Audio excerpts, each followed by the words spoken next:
Good evening, good afternoon, good morning, wherever you are watching us from. My name is Comfort Eyitayo, your regular host on Connect with Comfort show. You are welcome and happy Mother's Day to our mothers. I know some people celebrate it in March, some in May, depending on your denomination.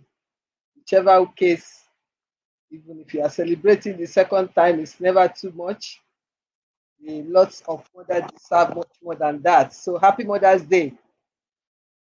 You are welcome to today's show, and I'm glad you are able to join us. Today we will be discussing the topic dealing with your money psychology. I'm sure you are wondering what that is. But the money aspect is known to all of us. We will be exploring the various ways in which our psychological attitudes and behaviors affect our financial decision making. We are all we all have unique relationship with money, I believe, and understanding our own attitudes and beliefs can be a critical step in making better financial choices. Learning also to recognize and manage these influences is very important to achieving financial success. Whether you are someone who tends to overspend, like some of us, or you are struggling with savings, or simply you want to improve your overall financial well being, we hope you find this session informative and helpful as we delve into the fascinating world of money psychology. Please remain connected. We'll go on a very short break and we'll be right back. Thank you. Sacrifice leads and gains follow. Don't look for any gains where there's been no sacrifice. Don't wake up and look for no gain. Don't look for your game to improve. Don't look for the record to improve. Without sacrifice, there are no gains. You can't make millions of dollars if you don't make millions sacrifice. You're going to need to cut some fat if you want life to change. If you want to show me you want to win that bad, pack your calendar, because everything is based off of activity. Very few people want to show their calendar, because if they did, you would realize who really wants to win that and who doesn't. It's mathematically impossible for you not to win at the highest level if your calendar is packed from day till night, every single day, the entire year, day after day after day after day after day, without you winning. Some of y'all so caught up on the game that you don't get it. It is in practicing. It is in eating right. It is in making good decisions that you look a certain way. It is how you practice. It is what you do that makes you look like you look. It is the process of the grind that shapes you and forms you. It's not the game. And that's why most of y'all get beat in the game or make mistakes in the game, because you think grinding is what happens when the sun comes out. You think grinding is what happens when the lights come on. You think grind is what happens when people get in the stage. That's not grind. The real grind is in the dark when nobody sees you, when nobody knows what you're doing, when you studying without coach, when you putting in those extra reps, when you watching those videos and you getting inspired, when you change your music. It's the process. You are welcome. I hope you got a tip or two from that video telling us that without sacrifice, there will be no gain. As to pack our calendar, of course, with the right activity, you can pack your calendar with wrong ones. But for you to have gain or success, pack your calendar with the right activities, making sacrifices for better gain. You are welcome back. My guest today, to help to shed more insight on this very interesting topic, is Mr. Kayode Kolade. Kayode Kolade is an inspiring high performance coach, author, and marathon runner. Oh, very interesting. Who loves chocolate and science fiction film movies. What a combination. His online training videos have garnered millions of viewers, helping thousands to achieve their goals. He had led strategic sessions and executive retreats for top organizations in the banking, health, law, and hospitality sectors. Kayode is exceptionally good at high performance and leadership coaching and advisory with certifications in leadership, family therapy, business management, and high performance. He is the author of the books Procrastin Action and Growth Hacks. You agree with me that we have a very distinguished guest with so many backgrounds, a very interesting background. Kayode, you are welcome to today's show. We Thank you. appreciate you. We are delighted that you are able to honor our invitation despite your busy schedule, as you can see from your bios. Thank you very much. Thank you so much, Ma, for having me. You're welcome. You're welcome. Together, we will be sharing insights on how to identify and deal with your money psychology. Without much ado, Kyle, will be going straight on. The first question: how does your money mindset affect your financial decision making? Thank you so much, Ma, for having me on the show. It's really an honor and a privilege to be here. I'll just quickly start by saying Happy Mother's Day to you, Ma, just like you mentioned at the beginning of the show. And Happy Mother's Day to all our mothers out there. Right now, I'm here live. I know my mom is also logged in, watching the show right now. Yes. Yeah, happy Mother's Day, mommy. So glad to have you here. My wife too. She's right now logged in and watching watching the show. So I just want to say happy Mother's Day to her. Happy Mother's Day to every mother that is logged in and watching us right now. We're talking about your money psychology, and we're just getting right into it so that we don't waste our time, because I know many of us want to prepare for the week ahead of us. So we'll just get right into it. The importance of your mindset and how it affects your financial decisions. Sorry, I'll just quickly say that it's just so important. It affects everything. It affects everything. The video that played during the break, I caught so many things from that particular video, and I think one particular thing that I caught from that video was that many times we think that the grind is what happens when the sun comes up. Many people don't realize that the grind is what happens when people are not watching what happens in the dark. And for me, that's just it perfectly illustrates what we're talking about today. That really, if we are going to achieve those financial goals, we need to go back to the foundation. We need to go back to the basics. And that's your money mindset. That's your psychology. That's where everything happens. That's where the change happens. Especially because of this time that we live in, where it's very easy for us to get instant gratification, especially with social. We put out a lot of stuff and people can see and comment and like and share. There's always that temptation to want to always keep up appearances, to want to show, to be focused on the outward. But the reason why we're having this conversation this evening is to say that really, see, it starts from the inward, it starts from the mind. That's where it happens.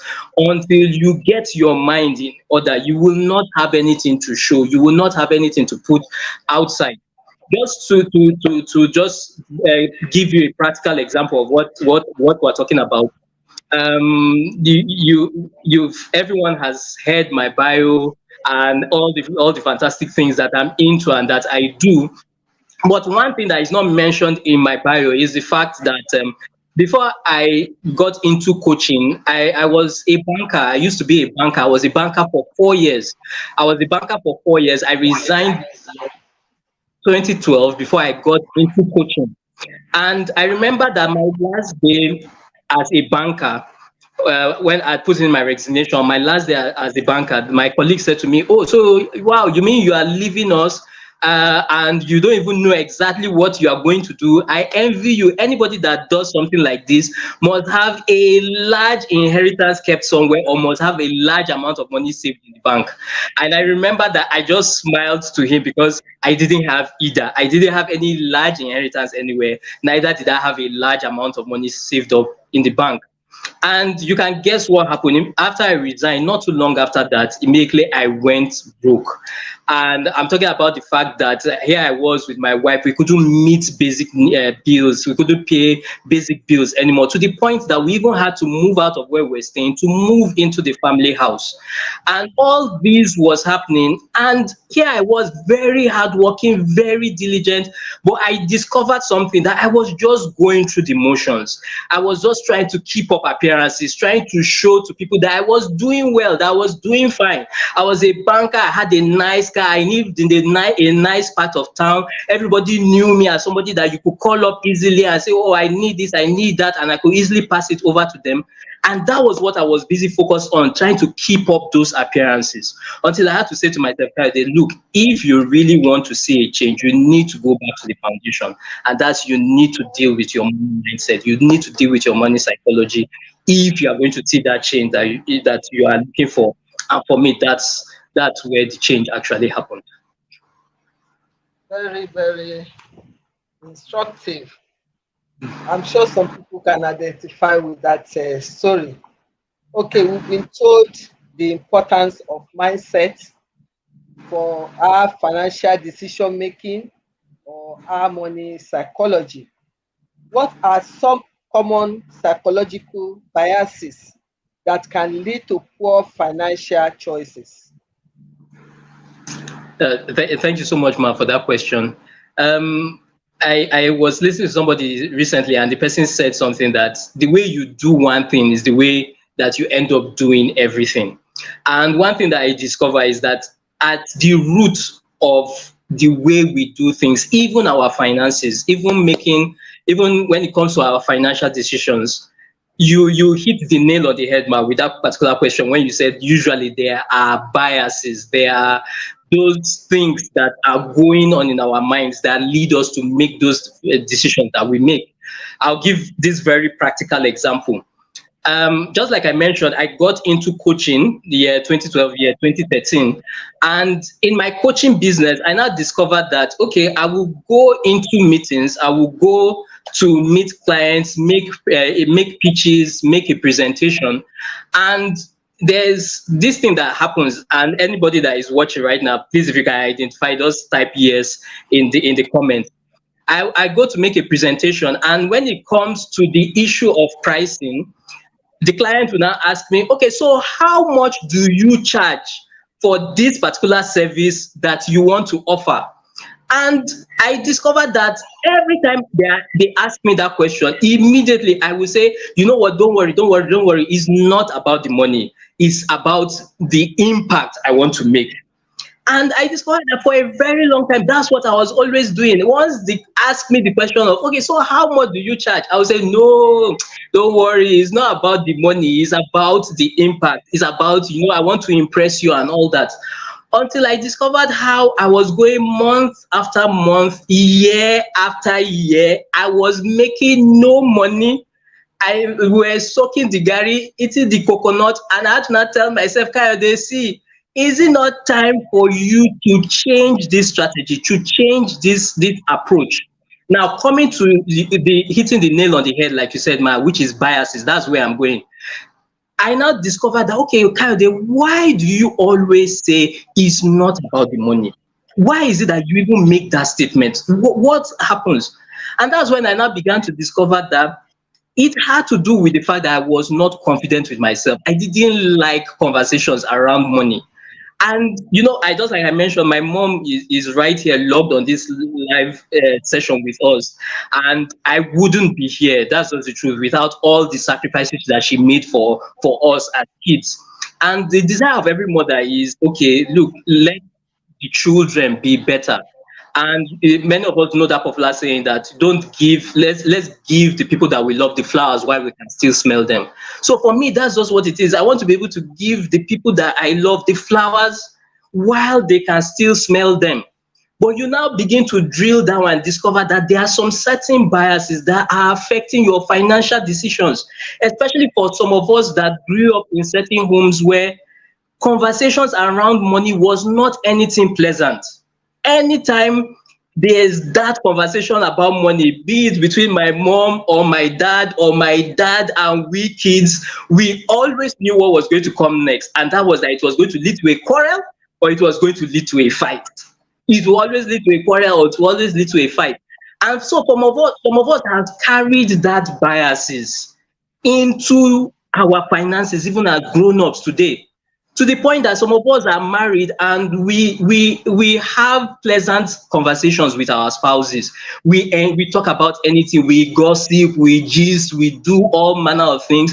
But once that issue of money is mentioned, my wife will always say, Kayode, come, see, I need to point this out to you. We talk about everything. Just like you mentioned in the beginning, you say I love sci-fi movies. Both of us, we enjoy watching sci-fi movies. But she says, anytime I mention money, your standard temperature and pressure goes up. It's not nice. You need to check this thing. So that, for me, that's where it is, and that's why we're saying that you have to be able to identify these biases and to begin to say, why do I have an issue with this? Why do I have an issue with money? Many of us, we've been to church this evening. Earlier today, we were in church. The pastor has prayed blessings on us, and we are going out into the week. Oh, we are going to make those millions this week. But we need to come back to that place, and that's why this meeting is so important that we're having. That there are some biases that at the end of the day are deflecting those blessings that have been poured down on us. And until we're able to identify and deal with those things, we can't begin to really enter into those financial blessings that we desire.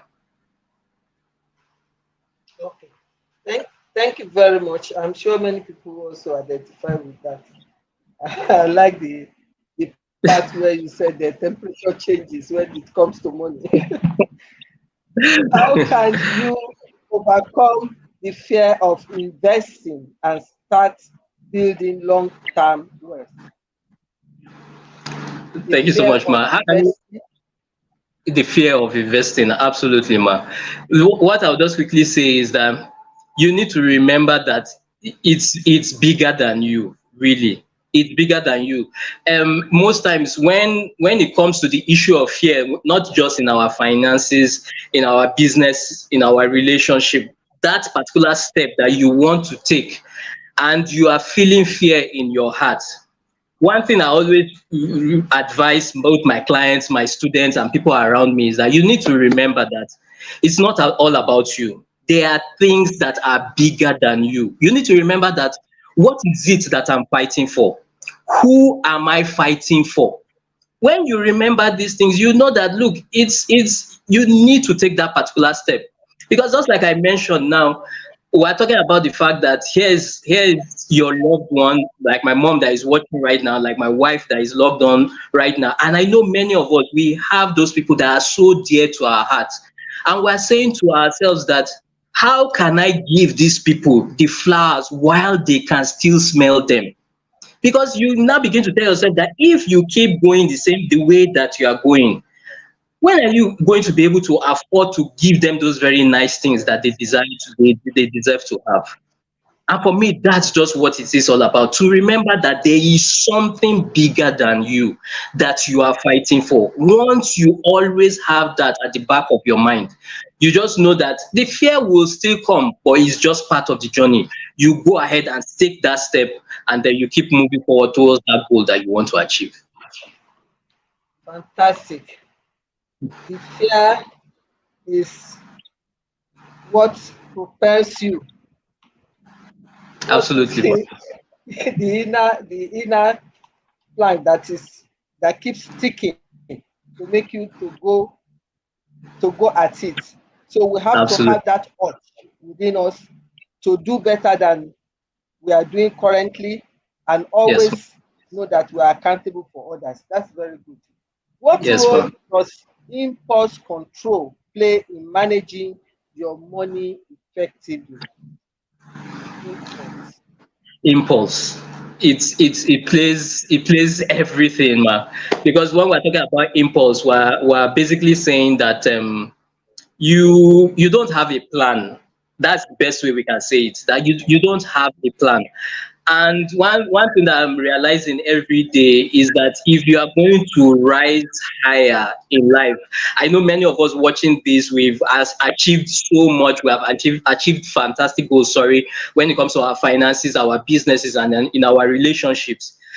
But the reason why we're here, right, is because we want to continue to grow. The largest room in life is the room for improvement, is the room for growth. So we're saying that if we're going to keep growing, if we're going to keep improving in every aspect of our life, including our finances, then we need to have a plan. We need to remember that God has plans for us, but He will not plan for you. That's just the thing. God has plans for us, but He will not plan for you. His plan is that we are blessed, we are prosperous in every aspect of our lives. But He will not plan for you. Those plans are there, but we need to have a plan in place. And the way to deal with impulse is by having that plan. And to remember, just like I said, that if you are going to go higher, you need to have a plan. Now, I always give this practical example that imagine, and maybe many of us have seen this very humorous clip before, of how of somebody driving his car in the United States of America and somebody driving his car in Nigeria. So there was, I'll just quickly run through it. They give this example of somebody driving his car in the US, and then he's driving his car and notices that the fuel gauge is at the halfway point, and says, "Oh, okay, my fuel gauge is at the halfway point. Oh, okay, where's the next fuel station that I can drive into and top my gas, top the fuel?" And then he's good. Now the next part, they show my dear Nigerian brother. He's driving the car, and what happens is that he has driven the car to the point that the fuel gauge is now on E. Is showing red. And the guy is now palpitating, he's desperate, he's agitated, and he's saying, "Jesus, Jesus, Jesus, don't let this car off while I'm still driving. Oh, please, Jesus, leave me to the next fuel station so that I can quickly top this fuel and so that the car doesn't go off." Now, while it sounds humorous and all that, it points to the fact of how many times on our journey in life we usually don't have a plan. And usually when there is no plan, usually what results at the end of the day is all manner of negative things that we do not desire. Because if this guy had put a plan in place, he would have known how the time when he should have fueled his car so that it can take him on his journey. Now that is just driving. Now imagine that, okay, it's a plane. You don't see where a pilot is flying the aircraft, and then mid-air the guy now says, "Jesus, Jesus, I didn't check the engine oil of the fuel of the craft, and then okay, I want to look for where to park so that I can come out." So you just realize that the higher you go, the more detailed you have to be in your planning. And the way to avoid impulse is by having a deliberate plan. And so for each and every one of us after this session is we need to go back and say, "See, this thing, this financial breakthrough, this financial goal that I want to achieve is great and is beautiful, but what is the plan that I have in place to achieve that goal?" Fantastic. Fantastic. The The one that misses me much is Jesus. It's like most times we tempt God so much. We tempt God so much. Like, where was Jesus when you failed to plan? Excuse me. Like you rightly said, we've been given we've been given all there is to use and to take, but it's for us to act on it. And as believers too, even from the message my father in the Lord shared today, that we have, even though we pray, but we already, God has assured us we have this. It's just for us to receive. Absolutely, ma. Because if we say God does not answer prayer, it's for us to activate that step to receive what God has already given. So Mm. I think that will resonate with many people. We need to Yes. be more detailed. The higher we go, we need to be more detailed with our plan to be sure Mm. that we have what we call plan B and not just rely on chances. That's very Absolutely. good. Yes, ma. How can you develop a healthy relationship with money and avoid overspending or hoarding? Thank you so much, ma. Overspending and hoarding. At the end of the Or day, hoarding? Opposite. uh, sorry, I didn't get that, ma. So I said overspending and hoarding, they are opposites Opposite, opposite. exactly, ma. Exactly. At the end of the day, I would just say that just choose an abundance mindset. That's just the way to have a healthy relationship with money. Just choose an abundance mindset because while just like you mentioned, my overspending and hoarding not look, they're actually opposites of the spectrum, but you discover that deep down at the end of the day, what motivates both of them is fear. At the end of the day, what motivates it is fear. The person that is overspending is afraid that I remember this thing happened. That was with my younger brother. We were at home one day, and somebody brought this beautiful gift of a wine gift to us. I can't remember whose birthday it was, whether it was mine or his or something. And so the guy brought the wine gift to us and then left. And it was already very late in the night, and I was saying to my brother, you know what, let's save this wine and maybe drink it tomorrow, or let's even leave it to the weekend so that we can just pleasure and largesse and enjoy the wine. And the next thing my brother says, which is so funny, he said, what about if we die tomorrow? Let us drink the thing today. And it was so funny. I laughed, he laughed. Eventually, guess what? We definitely drank the wine that day because of the fun that we just had. And so, that's just it. At the end of the day, the person who is overspending is afraid that, look, what about tomorrow is not guaranteed, so I better enjoy myself to the maximum today. And then the person that is hoarding, it's also fear. It's also fear. He's also saying that, the way I'm seeing this thing resting in my account now, if I remove this, and the thing will go down, as in, it will give me high blood pressure. No, I can't touch it. Is also fear. At the end of the day, all I just simply, just tell people, and look, we're all not there. Even me that I'm saying this to you, honestly, I'm not there. Every day I keep working on it, and just keep praying to God that, God, please help me, give me that heart of generosity, and just help me to really have an abundance mindset. And so that's just it. Just look, have an abundance mindset. Always remember that whatever you have is just money. You can make it back. You can make it back. You see somebody that needs your help, you see somebody that needs assistance, and you are struggling with taking it out because all your mind is that if you take it out and give to that person, the thing will go down. Just always remember that whatever it is, you can make it back, or you can make it back. Have that abundance mindset. Remember that the pie is large enough for everybody. It's only the things that man creates that is usually in limited supply. Everything that God creates is always in abundance. See the air that we're breathing right now. We're how many billion in the world, and nobody is complaining. You stole my own air. Please give me back. No, this is your own air. Keep this one. Like we are all breathing it and we're enjoying it and living and doing all the things that we need to do. So whatever it is, when it comes to your finances, this is going to be hard. Trust me, it's going to be hard. But that is why we're having this conversation this evening. That just keep working at it. Have that abundance mindset. Very, very true.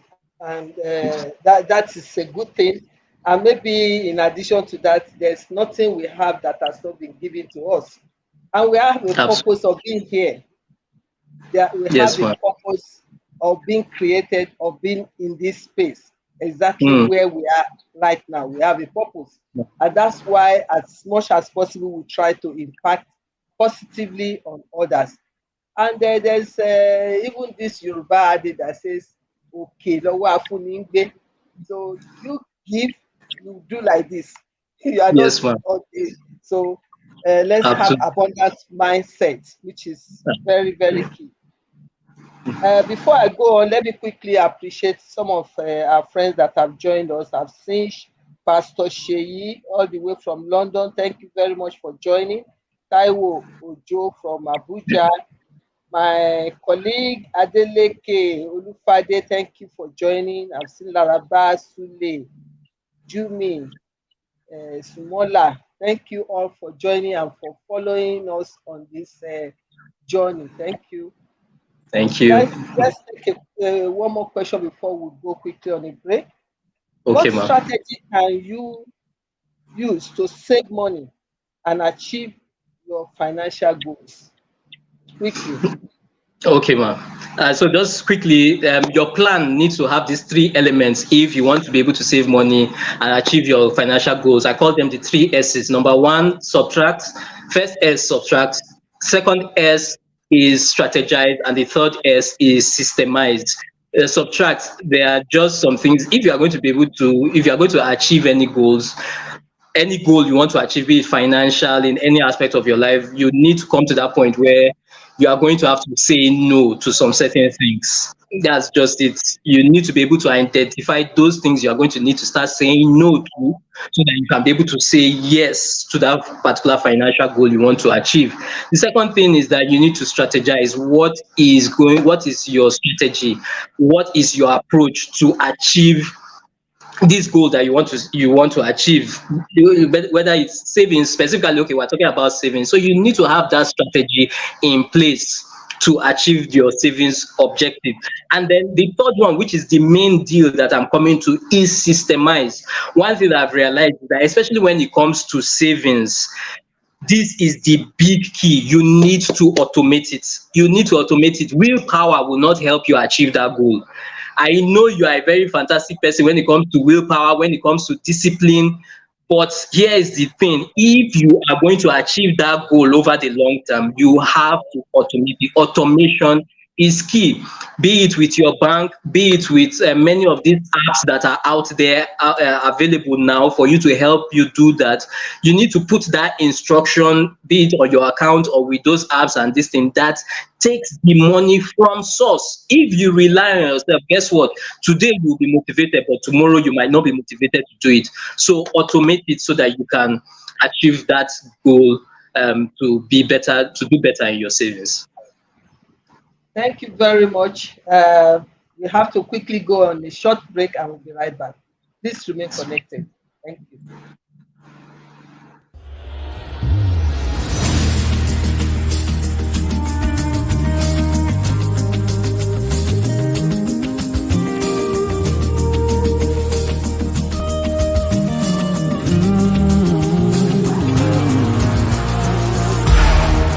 These dry bones will rise again,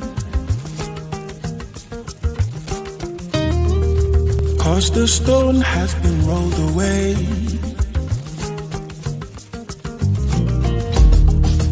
At the touch of living water, yeah. This broken branch will live again. These fallen walls will be restored, says the Lord. So hear his voice as he calls, come forth, arise, come alive. It's not over till Jehovah says yeah. Arise, come alive. Mighty shoulder must fulfill your destiny.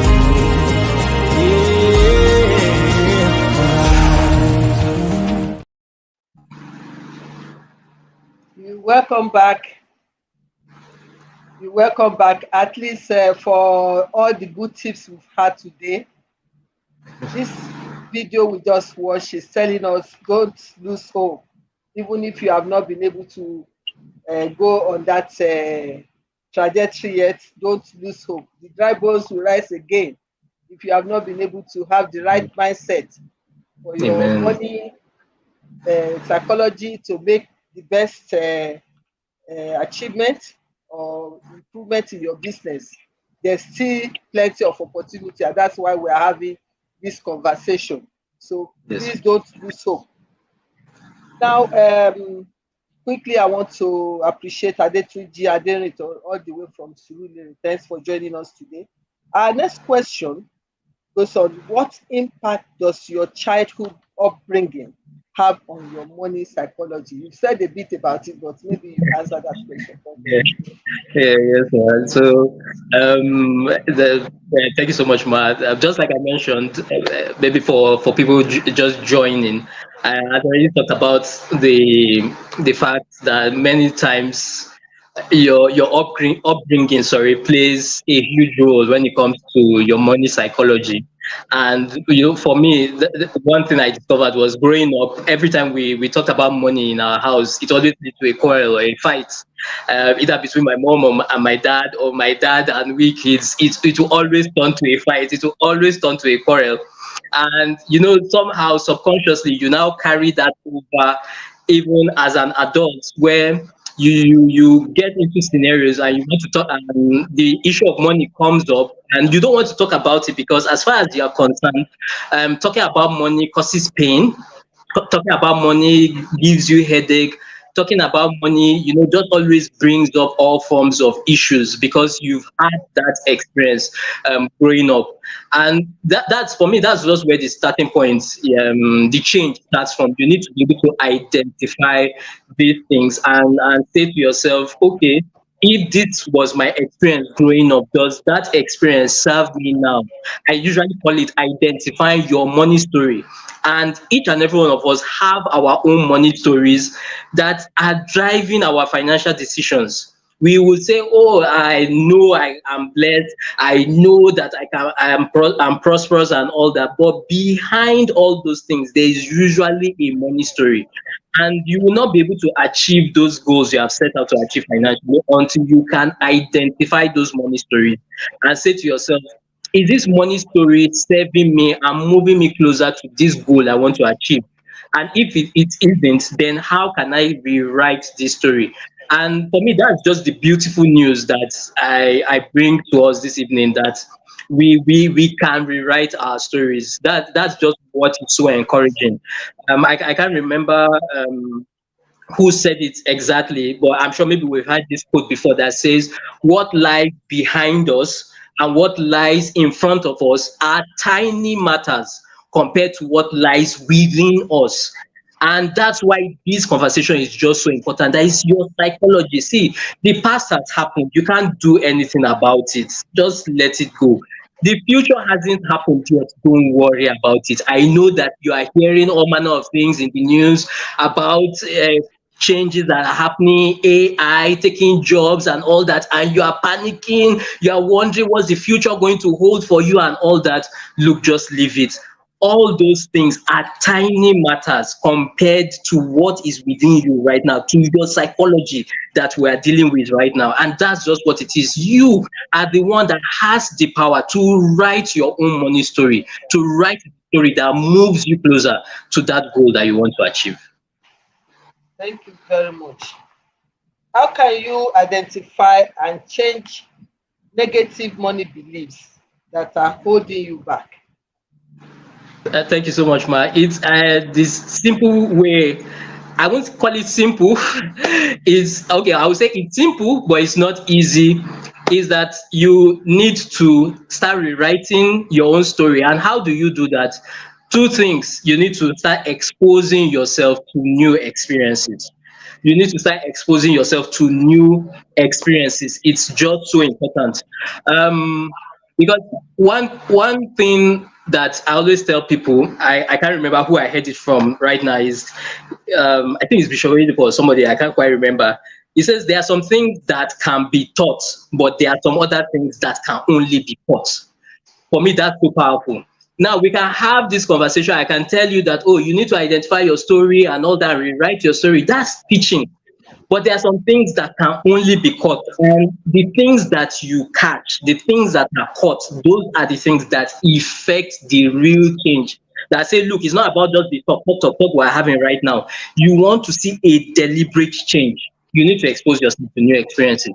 For me, it's about exposing myself and associating with people like my mentor right now, who there one of the days we went somewhere and we were with this particular family member, and just right there, without any plan, without any prearranged notion, I saw how he was generous to this family member. And for me, it blew my mind, because it's a different thing where you hear about generosity and having an abundance mindset. Somebody tells you, but it's a different thing where it is done right there in your presence. You are there physically when it happens. Look, you will just feel a 360-degree turn in your heart that you yourself will not be able to explain. And for me, that's just what it is, that when you get to that place where you are no longer just a pleasant surprise to your family members and the people around you, but you yourself, you are a pleasant surprise to yourself. That's what it's about. And so you need to make a deliberate effort to start cultivating new experiences, start associating with people that open you up to new experiences that just changes your psychology.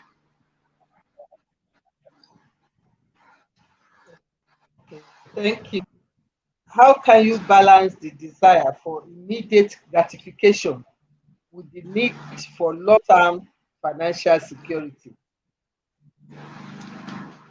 Thank you so much, Ma, for that question. It's really a tough one, because I think I was having a conversation with my wife a little while back, and I was saying, look, we're not.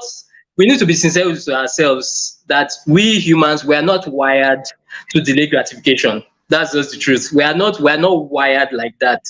Because when you talk about delaying gratification, you are saying the reward will not come now, the reward will come in the future.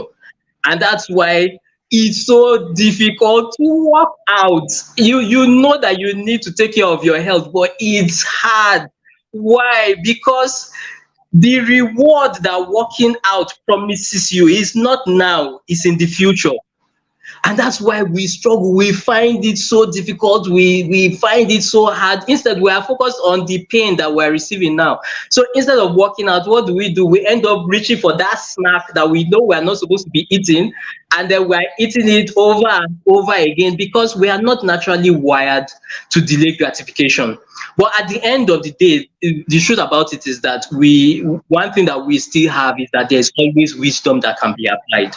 And one wisdom that I would suggest is that, number one is this: if you haven't read this book, which is called Atomic Habits by James Clear, immediately we are done with this session, look, you need to leave everything and make sure you go get that book, Atomic Habits by James Clear. It will change your life. And then the second thing is that, and which is what I got from the book, is that in the question is so beautiful, balancing delayed gratification and also trying to achieve your goals and objectives, is that you must find a way to be able to reward yourself in the moment while you are working towards that long-term objective. It's so important. And as I say this, you also need to be careful, because a very practical example is how, okay, you know you need to take care of your health, so you are working out, you go to the gym, you work out and all that, but because you have punished yourself, quote and unquote, you feel you have punished yourself in the gym, you come back and you want to reward yourself by buying a big bag of donuts to reward yourself. Please, at the end of the day, that is totally counterproductive. So what we're talking about is that you must look for a way to reward yourself in a way that still moves you closer to that goal that you want to achieve. There are so many things that you can begin to apply, and at the end of the day, it's also finding what works for you. But my main recommendation to you is that please go get that book, James Clear, by James Clear, Atomic Habits. Thank you very much. I wish we can go on and on, Yes, but ma'am. time not permits. This session Yes, has ma'am. been so awesome. You have shared a lot of insights, and I'm sure our online audience really caught one or two new things from that. Thank you very much. We want to appreciate you once again Thank you for so this much. insightful moment that you've shared with us, and for sparing time out of your busy schedule to be with us. I hope when next time we come calling, you would accede to our request and Yes, not ma'am. consider as Oliver Twist. Thank you very much. God bless you. And my Amen, man. regards Thank you. to your mom and your wife that is watching us once again. Happy Mother's Day. Thank you Yes, very man. much. We'll go on a short break now. Please remain connected.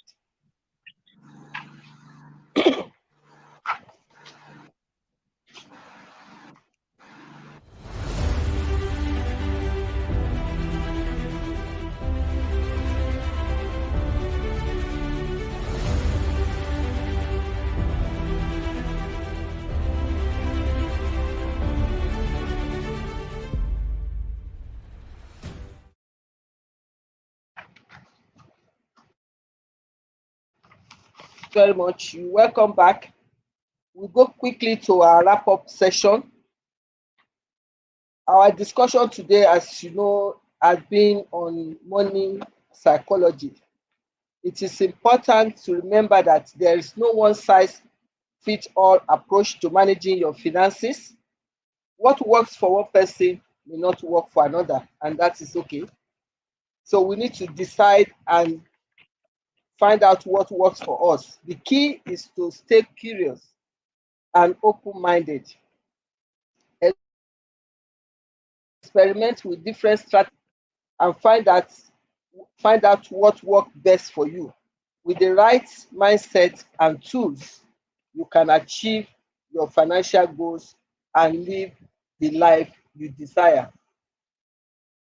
Understanding your money mindset, as we have been told, the way you think and feel about money can have a significant impact on your financial decisions and outcomes. It's important to understand your money mindset and any limiting beliefs, either from your youthful background or at work. You have to make a departure from that. Sometimes we've heard the word money is evil, or some people say they will never be rich. That's kind of limiting beliefs. We have to get rid of it. Identify your financial goals. Without clear financial goals, it's easy to get sidetracked by short-term wants and impulses. We heard our guest telling us of the need to plan. You should take time to identify long-term financial goals, such as saving for retirement, paying off debt, or buying a home.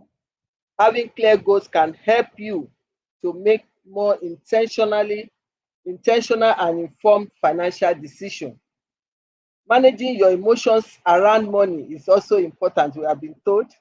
Money can be a highly emotional topic, and it's important to recognize and manage such emotions when making financial decisions. For example, if you tend to overspend when you are feeling stressed or anxious, try to identify healthier coping mechanisms such as exercise or meditation to get you out of that mindset. Developing a budget is also important. When you have a budget, it serves as a guide. So you'll be able to quickly check yourself when you are going overboard or doing something that is not as important. So you need to have a budget. Build healthy financial habits. Developing healthy financial habits can help you to make progress towards your financial goals and build long-term wealth. Some examples of healthy financial habits include setting aside money for savings each month, automating your bill payments, and avoiding high interest debt. Seeking professional help can also be important if you know you are struggling with managing your money or making progress towards your financial goal. It's not a crime or disease to seek financial to seek help, professional help. It may help. It may be helpful to find maybe a financial advisor, an accountant, or therapist that can point you in the right direction, provide valuable guidance and money psychology, and achieve financial success. In conclusion, understanding your money psychology is essential for achieving financial stability and success. By recognizing your spending habits, emotions, and beliefs about money, you can take steps to make positive changes and build a healthier relationship. I want to thank you once again, our regular viewers and new ones, for joining us today to explore the fascinating topic of money psychology. I hope you have gained valuable insights into your own money mindset and feel empowered to take control of your finances from now on. Remember that changing your relationship with money is a process, but with the dedication and commitment, you can achieve financial freedom and security. I would like at this point to appreciate our online audience. I appreciate all of you for sparing time to connect with us today. I hope this session has inspired you to take a closer look at your relationship with money and take steps towards a healthier financial future. Remember, your money psychology is a powerful tool that can work for you or against you. By cultivating awareness, practicing mindfulness, and developing good financial habits, you can harness the power of money, your mindset, and achieve your dreams. Thank you for being part of this journey. Please keep in touch for further assistance on the topic should you require any. In form of announcement, I hope you have all enjoyed today's episode. Please remember to subscribe to my YouTube channel, Comfort Eyitayo. Once you have subscribed, please turn on the notification button, like and share our videos.